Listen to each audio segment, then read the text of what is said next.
Today on CityCast Austin.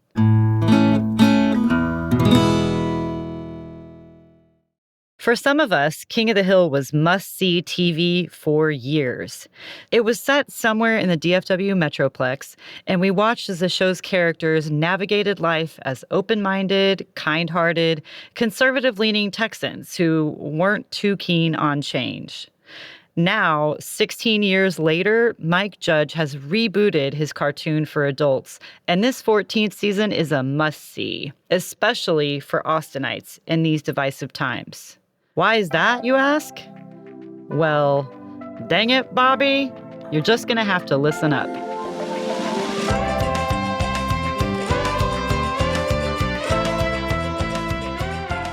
It's Thursday, August 21st. I'm Eva Ruth Moravec, in for Nikki Devon, and this is what Austin's talking about.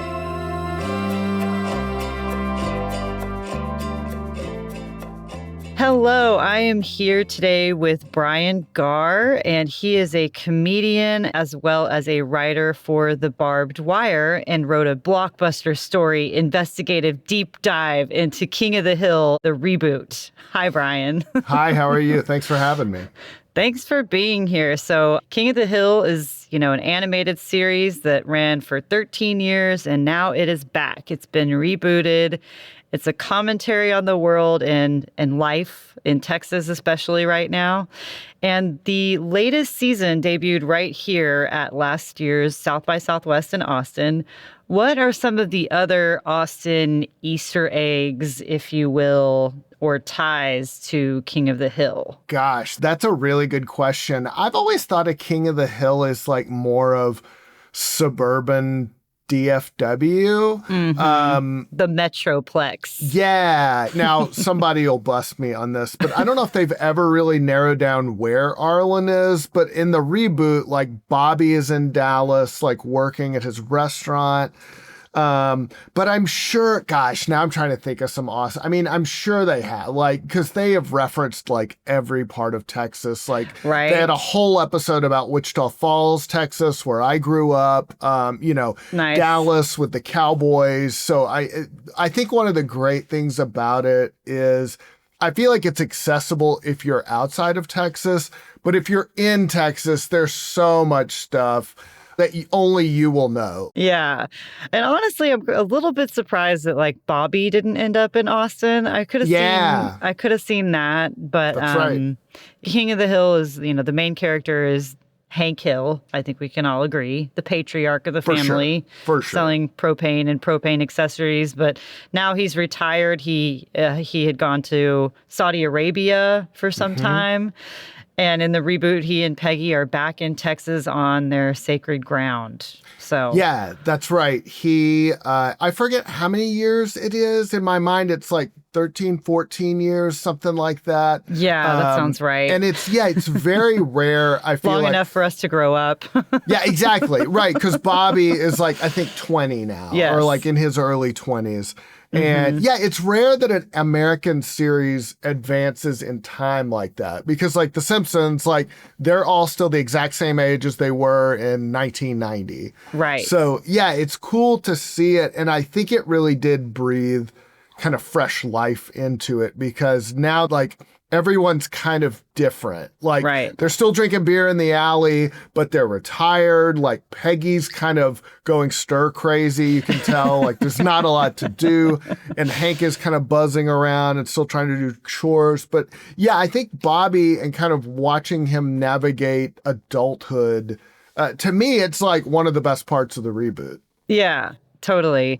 So, I think the fact that like it did debut at South by, like, does that kind of, elevate this? Like some people might be like, King of the Hill is just an adult cartoon. It's like on par with The Simpsons or South Park. But, is it debuting at South by kind of, elevating it to some more cinematography TV? Yeah, that's a good, Mike Judge is definitely I feel like an Austin product. And I think that's Yes. part of that too. And I feel like Austin has always claimed him, Robert Rodriguez, just sort of, he's in the sort of up on Austin Mount Rushmore, I would say. Matthew McConaughey, kind of Yeah. all that. And yeah, when it came out, and sort of that mid 90s, like I think it was right around or right before South Park, but The Simpsons was, still huge. It was still in its golden age. And I think my guess is, and I don't know, but I'm guessing that those kind of cartoons were just getting greenlit because The Simpsons was so successful. Right. Yeah. It was like following along the genre or something. Yeah. But Yeah. Texas was huge too. I feel, and Austin sort of really had kicked off in the 90s. Like just a few years before that, there was like Austin Stories, that show on MTV. It didn't last, but it was like the fact that they did it in the first place, like showed there was just kind of this one of many, I think, gold rushes to Austin. Yes, a lot of interest. Yeah. And, recently in Austin, we're still the liberal city as compared to the rest of the state, for sure. But we're also increasingly more conservative. And I was thinking about like the fact that Hank Hill he doesn't talk about what his politics are necessarily, but we can kind of put the pieces together, right? That he's a conservative. So I wonder like why Austinites should watch King of the Hill and kind of be more familiar with this Hank Hill brand of like what it means to be a conservative Texan. Yeah, because I think most of Texas, or a large part of like certainly red Texas, is mirrored in that show. Now, he's like an older white dude, and Texas is very sort of diverse. But I think that sort of archetype still occupies a big place, when it comes to electing a lot of our leaders. And yeah, I think a lot of people who live in Austin, it's like maybe you moved here and maybe you don't really know the rest of Texas. So it is a nice window into another side of Texas that you haven't seen. And he is definitely like I would say the easygoing conservative. Like and you're right, he doesn't sort of say expressly, but he weighs in on enough issues to where you're like, I can tell where you fall on this. Like, he didn't vote for Kamala Harris, I don't think. Yeah, definitely not. He's kind of nebulous. Like, you don't really know exactly where he would fall on things, but definitely likes things to be like the way they were, right? Like for sure. I do think he's always kind of taken aback by change. But I also think that, when he gets back and there's this great part where he sees some Girl Scouts selling some Girl Scout cookies and he's like, can I have a Samoa? Oh, how about my favorite, Samoas? Oh, we don't have those. Yeah, we do. They're just called Caramel Delights now. It's more respectful to people from Samoa. That's a good change. Yeah, it's nice to be nice.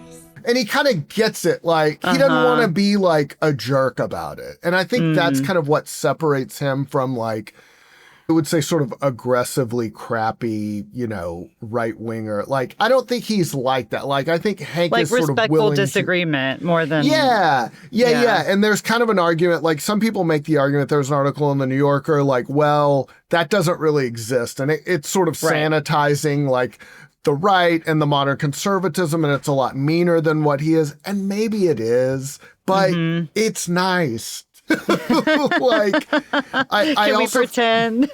Yeah, but I also feel like you can't paint with a broad brush either. Like, people are complicated, and it's like I feel like he would be the conservative who's not going to like excommunicate one of his kids if they're gay, or like he's not like a bad dude at heart at all. And I think that's kind of the charm of it, where it's like he is somebody who is somewhat open to change, which I think is like great about him. Yeah. And like, I wonder, Mike Judge, who you've referenced, like, he's the creator of King of the Hill and also so many amazing movies as well. And he's typically like kept his politics, from what I understand, pretty close to the chest. But I'm curious if you still think that's the case with this new season, if he is Hank Hill, not to like make too much out of, again, an adult cartoon, but like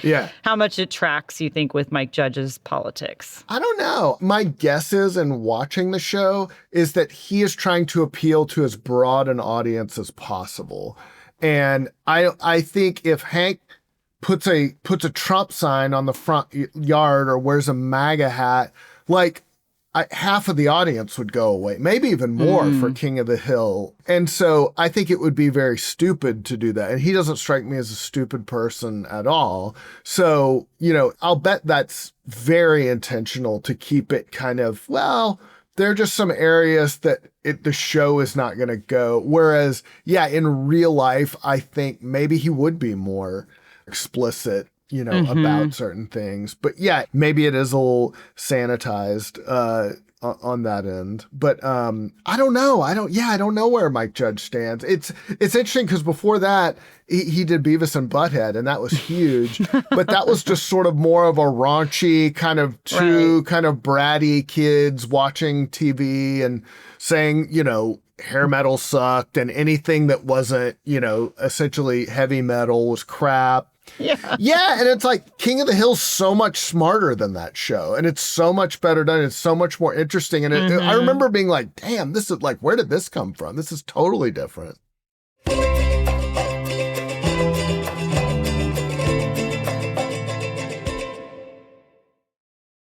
We're in this era where there's so much content that you can watch, right? Like from YouTube to everything streaming. And we have this like reboot of King of the Hill, which is like, social commentary of some sort.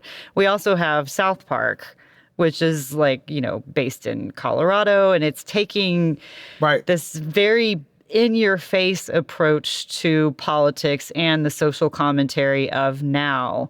And it made me think about like who these two shows are for, because a lot of the jokes that South Park is doing, it's almost like scratching a liberal itch, I guess, that like they want to see Satan in bed with, President Donald Trump. I'm not saying that. I'm just saying that's what South Park is saying. So go watch that if that shocks you. But I'm just interested in that like contrast of such blatant kind of in your face shock versus this more, I don't know, subtle approach. So who do you think the audience is intended to be for King of the Hill? Like, is this show for Texans? Is this show for people who don't know about Texas in this type of conservative breed here? I think it's for both. I think King of the Hill is trying to be much more broad appeal. But if you're from Texas, you're going to pick up more on that. Where I think South Park is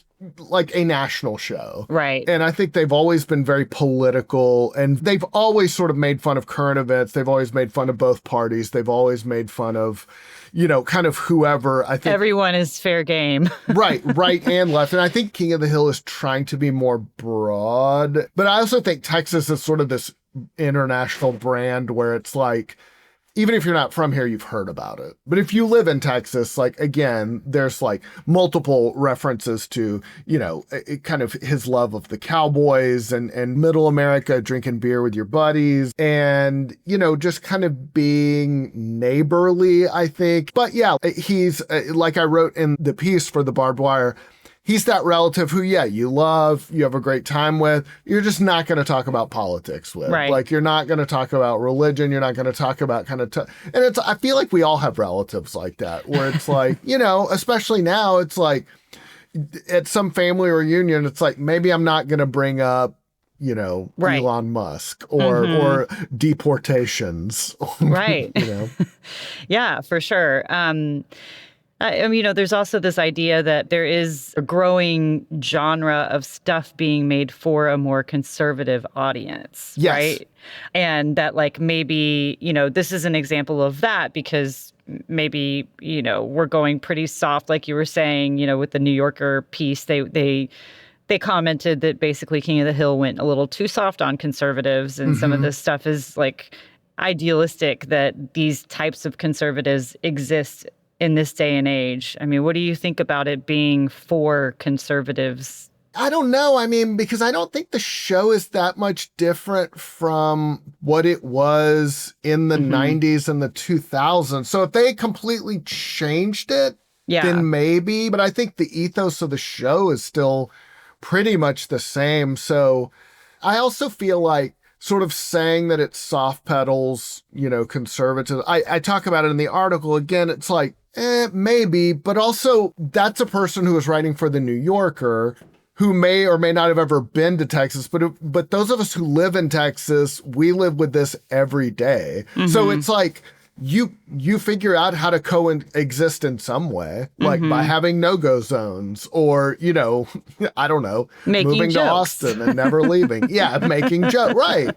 So I feel like that's kind of an outsidery take by somebody who might not know what they're saying or may not appreciate the nuance of what they're writing about. But then again, maybe it is soft pedaling a little bit because things are kind of scary, but it would be a very different show if it was overtly political and Hank's wearing a MAGA hat and fighting with Bobby or fighting with his Asian neighbor. Just sort of, number one, I don't think it would be very funny. And it would just be like people yelling at each other. And I feel like we already have enough of that. Yeah. So let's take King of the Hill into real world Austin 2025. Yeah. Do you think that Bobby's restaurant would do well here in Austin? He has a fusion restaurant. How do you think it would do here? For sure, it would kill. Yes. I feel like people love fusion restaurants in Austin.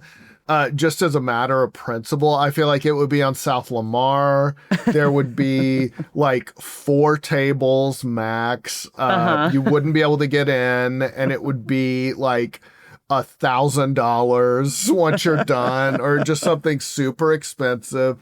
Bobby would have like full sleeve tattoos on both arms and, some sort of weird mullet that he grew out, like that, but that's sort of trendy.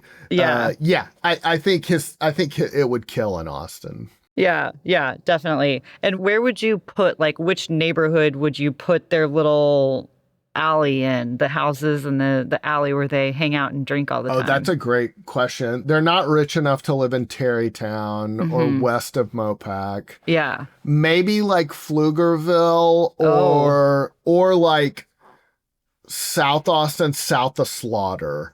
Okay. I feel like. South, yeah, I could see a South Austin. Yeah. Yeah. It feels like kind of a South Austin vibe, especially Dale, like super conspiratorial. He would be perfect in South Austin. Yeah. So Dale Gribble is a conspiracy theorist. It's always been his shtick. And voiced by Johnny Hardwick, who was an Austin comic. And sadly he passed 2 years ago. But in Austin, where I do comedy, like, he was revered as, he's friggin' Dale on King of the Hill. Oh my gosh. Okay, so we've had some conspiracies here. So, like, which local kind of conspiracy do you think Dale would be into?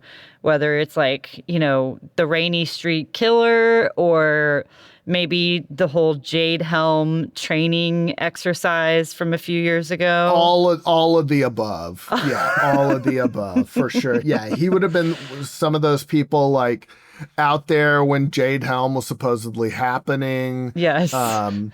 The Rainy Street stuff, he would have been all over.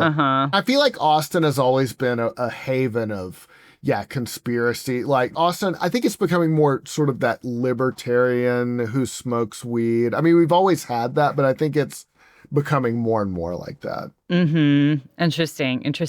And, Mike Judge, he lives here, or at least part-time. He loves UFC, which I didn't know about. Reading that to me made me think, all right, here's a bald guy who's into comedy and loves UFC. Like, was he the first Joe Rogan, Alex Jones genre? Or does he identify, like, where do you put him in the Austinite spectrum? I think he is a dude from Texas. And I think I think everybody from Texas is gonna, be more than likely, yes, into football, into fighting, into combat sport, no matter where your politics are. You have no choice. Like, it's almost just inescapable. Even if you don't watch it, everyone around you is going to be talking about it. So you might as well. So, yeah, I guess, like, what's our takeaway here? What's your takeaway on King of the Hill reboot? Watch it, skip it, especially, like, not to be too, newsy and on the nose, but, like, we do have the special session going on here. We have Texas lawmakers here in Austin. We have conservatives here in Austin. Maybe we can see some of them in the show. What do you think? I think it is absolutely worth a watch. I think some reboots, and they're rebooting, it seems like every show nowadays with varying degrees of success. But this one, I feel like it's still got something to say. I think it's funny. I think it has a sort of a breath of new life. So I think it is absolutely worth a watch. Yeah, they're probably not going to make fun of the redistricting or whatever. They're not going to do topical stuff. Like, that is South Park. Like, and if you like that, that's fine. But you can also watch both. Yeah, that's true. But yeah, I think for Austin people especially, it's worth a watch for sure. We were talking about the voice actor who played Dale Gribble, and, I feel like we also have to mention Jonathan Joss is the voice of John Redcorn, and he's still the voice in King of the Hill, the reboot. The premiere came out during South by, and there was some drama about the man who played John Redcorn, and then he ended up being murdered. Yeah. Basically on the same day as the premiere. I mean, So I don't know. How are we supposed to feel about that? Like, watching something that's made, it's out there, and this guy kind of, he was killed, and it seemed like there was some controversy over his involvement in this series. I know he was killed, and it seemed obviously like a massive tragedy. Yeah. And it really sucked that within 2 years they lost 2 huge pieces of the show. I mean, I think there's both of those deaths to me add like a layer of sadness to it, right, and like melancholy, because, and I'm sure for the cast and like the people behind the production of it, that's got to be, gut wrenching. But yeah, it's kind of like, if and if you were a fan of the show, that, you lost some people and it sucks. Right. For sure. And especially after this many years, they've got to be a little family unit on their own too. Yeah. All right, Brian, anything else you want to add? Yeah, the article is up at thebarbedwire.com, and a lot of my other writing's up there. And if you're into, Texas stuff, Texas culture, politics, just fun stuff, we update it every day. So check us out. Awesome. All right. Well, thank you again. And I'll see you on the tubes. Thanks for having me.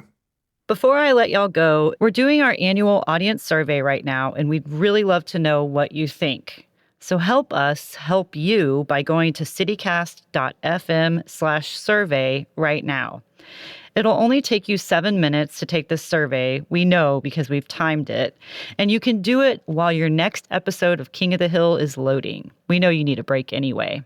We value your time so much, and we really appreciate you. So survey takers will be eligible to win a $250 Visa gift card as our way of saying thanks. So please, let us know how we're doing at citycast.fm/survey. Hey y'all, it's Alyssa. I'm a producer here at CityCast Austin. I'm jumping in really quickly with a very special shout out to our executive producer, Eva Ruth, from her sisters. They want to wish their wee one a very happy birthday today. So happy birthday, Eva Ruth, from your sisters and from all of us at CityCast Austin.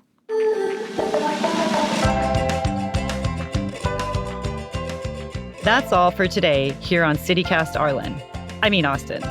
You can find links to Brian's reporting in our show notes. And if you enjoyed the show, why not tell a friend, rate the show, leave us a review, and subscribe to our Hey Austin newsletter. And don't forget to take the survey at citycast.fm/survey.